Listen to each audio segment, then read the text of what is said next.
The Madagascar tree, the Yate Veo, the Nicaraguan vampire vine.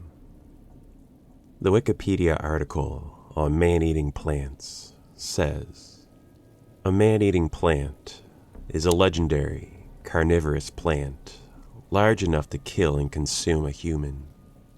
Various such myths and fictional tales exist all around the world.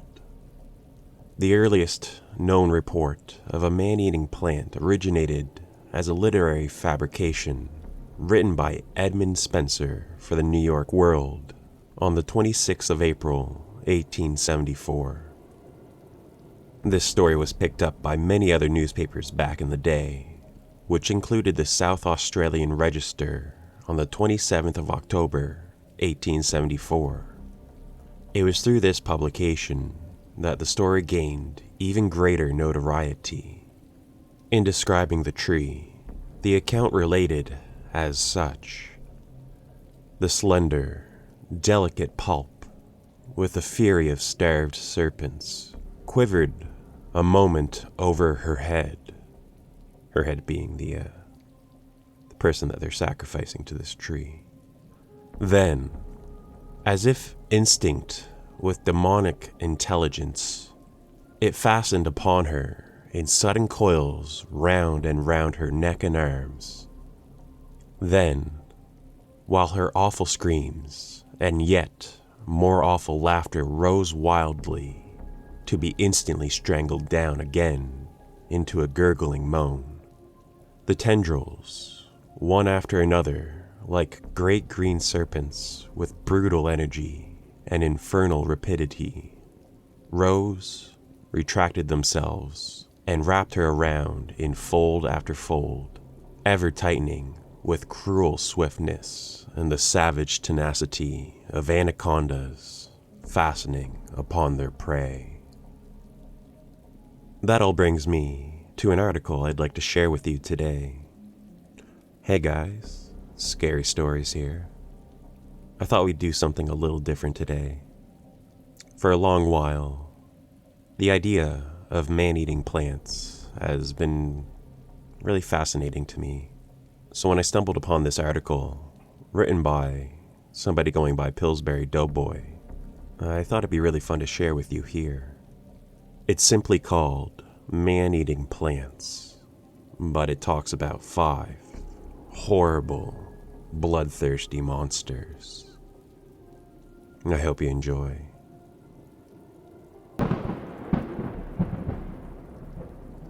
Man-eating plants. I'm not talking about vegetarians. I'm about to tell you about 5 tales of horrible, bloodthirsty monsters. In many places around the world, explorers have returned, claiming to have encountered trees and other large plants that devour the flesh of the living. One of these is the Madagascar tree. Dr. Carl Leach claimed to have seen this tree in person back in 1878. He told his story to a local newspaper, claiming that the natives would sacrifice humans to this tree. He was actually invited to witness this ritual firsthand. The tree was only 10 feet tall, with 8 leaves, each 10 to 12 feet in length, strewn with venomous-looking thorns. From underneath grew half a dozen frail-looking stamen. The stamen would coil themselves around the victim's head and shoulders, and the green branches would coil around them like a snake. The leaves would then rise slowly and close around the victim, and a pinkish fluid would flow from the tree, which the natives would fight over to drink. In a sense, really scary. Other similar flesh-craving trees have been documented by newspapers as well, such as the snake tree of Sierra Madre. The tree is described as having slimy, sensitive branches and a snake-like appearance.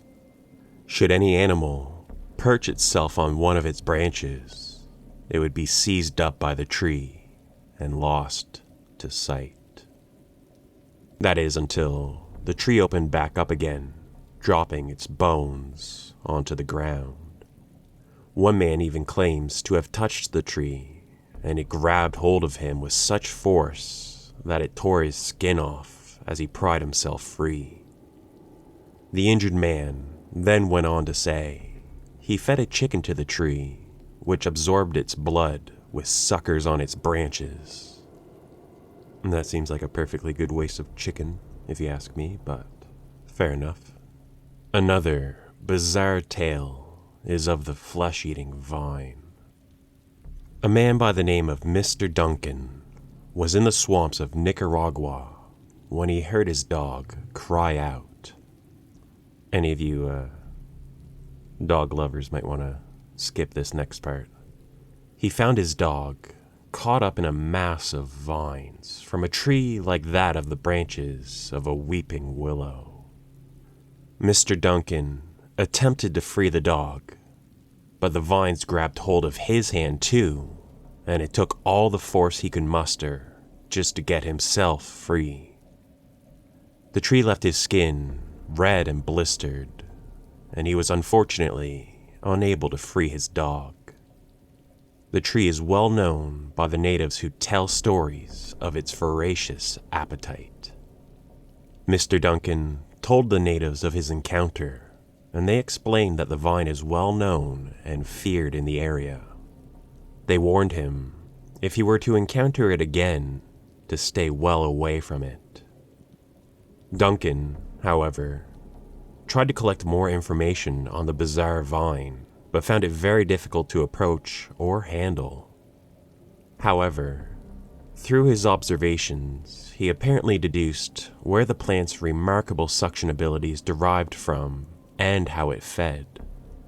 He reported, "The plant's power of suction is contained within a number of infinitely tiny mouths, or little suckers, which, while ordinarily closed, open for the reception of food.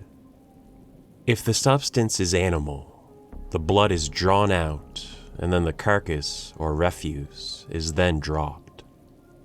A lump of raw meat being thrown to it in the space of 5 minutes will be thoroughly drained of all its blood, and the mass thrown aside.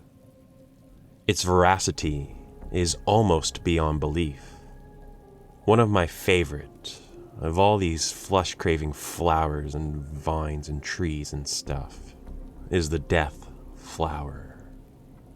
Captain Arkwright, in 1581, learned of an island in the South Pacific that one should never visit, for it is home to the death flower. The name of the island, you might ask? Well, it's El Benur, or Island of Death. The flower is so large that a man can enter it like a small cave, but if he did that, it would be the last thing he would ever do. Lulled in by a strange fragrance, men wander inside this plant and lay on the lower petals for a nap. But soon it would become his last, as the flower closes up and fills with a burning acid to digest its victim alive. And last of all, we have the tale of the monkey trap tree. Brazilian explorer Mariano da Silva had returned home from an expedition from the border of Brazil and Guyana. It was there that he sought out the Yarabu Indians. During his journey, he saw a tree that would eat small animals. The tree would expel a sharp odor which would attract its victims, mostly monkeys, hence the name monkey trap tree. As soon as the animal climbs up the trunk of the tree, they're glued in by the leaves of the tree. Then, after about 3 days, the leaves would open again, dropping the bones to the ground, and would wait for its next meal. Though the average scientist will tell you that there's no such thing as a man-eating tree, to that I say, if they're not real, where did all these stories come from? Overactive imaginations from bored explorers hoping to become famous? Maybe. But whatever the case is, they are interesting stories and make you wonder, is there anywhere in the world that no one's ever seen before? A place where trees or other large plants are capable of eating a human or other large animal?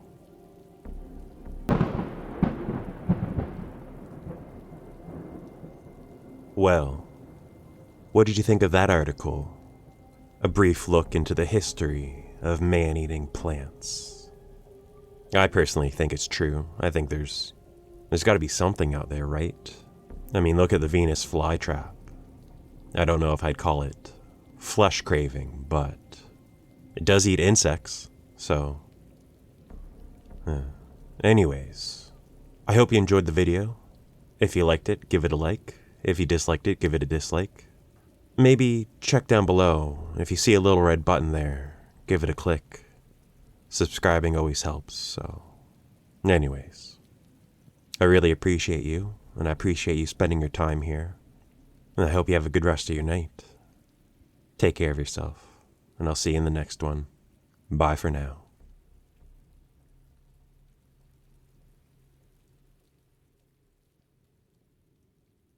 Was in the swamps of Nicaragua. In the swamps of Nicaragua. Nicaragua.